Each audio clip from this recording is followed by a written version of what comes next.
In the next part of the chapter, Nelson Mandela talks about his obligations towards his family and his nation. He says that every man has twin obligations. Twin means two.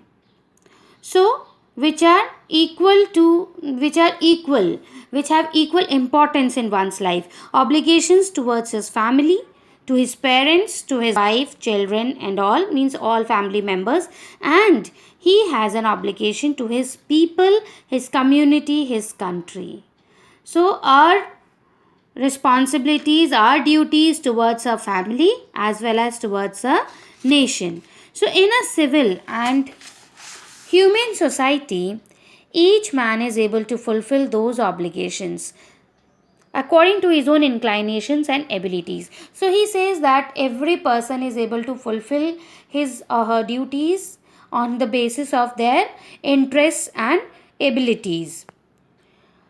And even he feels that in the beginning he was not able to understand the difference between his obligations towards a family and the nation. He felt that it is almost the same and he doesn't have any particular responsibility towards the nation of his country. Towards the people of his country. So he admits also that he was not born with a hunger to be free. Means by birth he was not having this desire to be free, because by birth he was free only. He says that he was free in every way he could know. He was free to do whatever he felt like in his childhood. So he never felt that there is any need of freedom, and as long as he obeyed his father and abided by the customs, he was free. So he did not feel that he had any trouble in living his life. Then he began to learn that his boyhood freedom was an illusion. When he discovered as a young man that his freedom had already been taken from him. When he became a young person, he realized that as a small child, what freedom meant for him was entirely different in comparison to what freedom he feels now as a young fellow.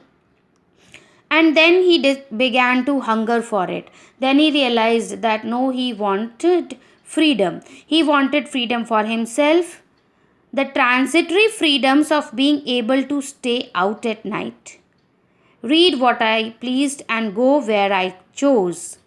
Later, as a young man in Johannesburg, I yearned for the basic and honorable freedoms of achieving my potential, of earning my keep, of marrying and having a family, the freedom not to be obstructed in a lawful life.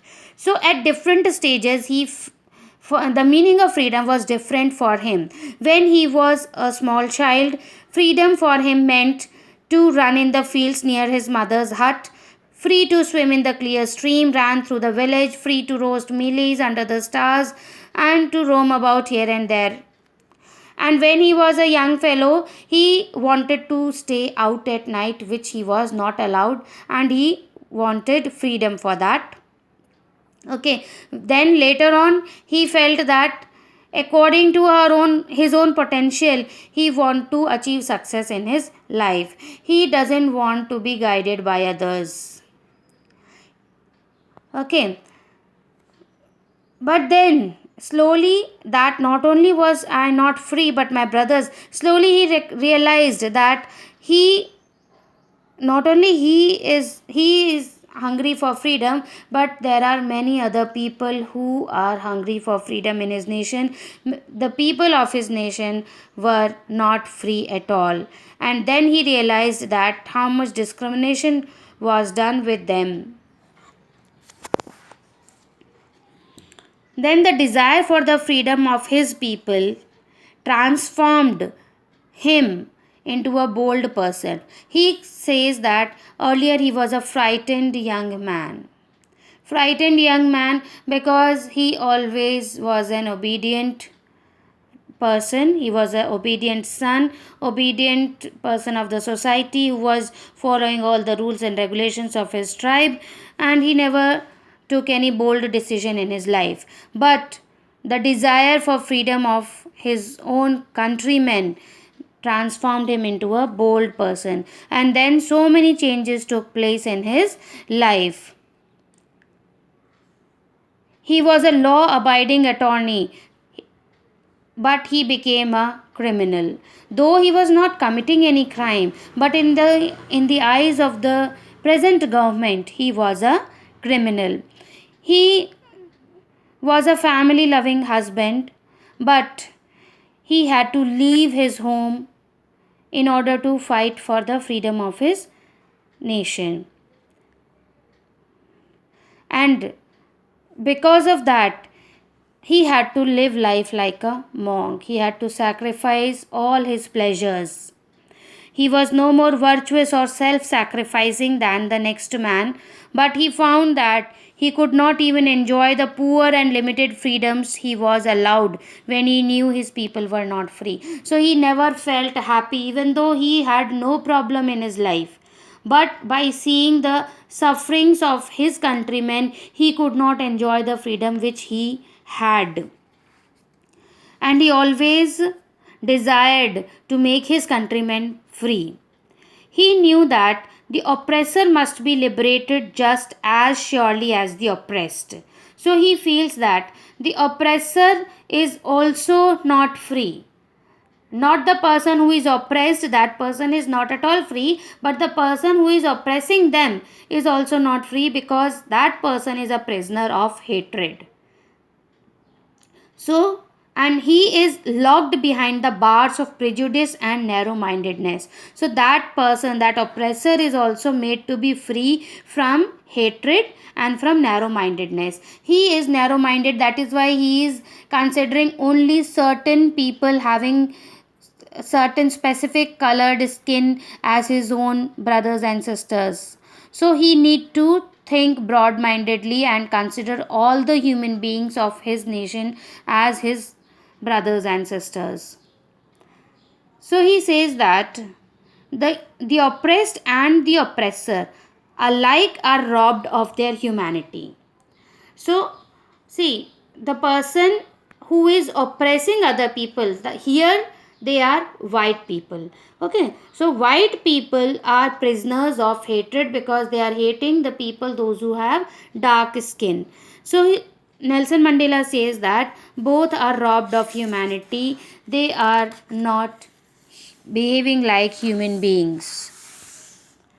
So, this is the end of the chapter, and I hope everyone must have clearly understood that Nelson Mandela wants to say that we should treat all human beings equally and we should never do any discrimination. Again, some questions are given there which are very easy to find the answers. So try to find the answers. After this oral comprehension check, then there are thinking about the text questions. So read all these questions and try to find the answers. If you are not able to get any answer, then we will discuss all these questions and I'll tell you all the answers. After that, there is an exercise in which noun and verb from the base form, one noun is formed and one verb is there. So, two examples are already given there. See, let us read the question. There are nouns in the text, formation, government, which are formed from the corresponding verbs, form and govern. So, from these verbs, a noun has been formed. So, same way, after reading the chapter, you have to find out the verbs and the noun it forms. So, I have found few for you, and while reading you have to find few more. Example given are rebel, rebellion, constitute, constitution, then oblige, obligation, imagine, imagination, deprive, deprivation, transform, transformation. Okay, the next exercise is also similar to it. In the bracket, the verb form is given and you have to find its noun form. If you open a dictionary, then also you can easily get the noun form of the verbs. So you do this and then we'll discuss the answers later on.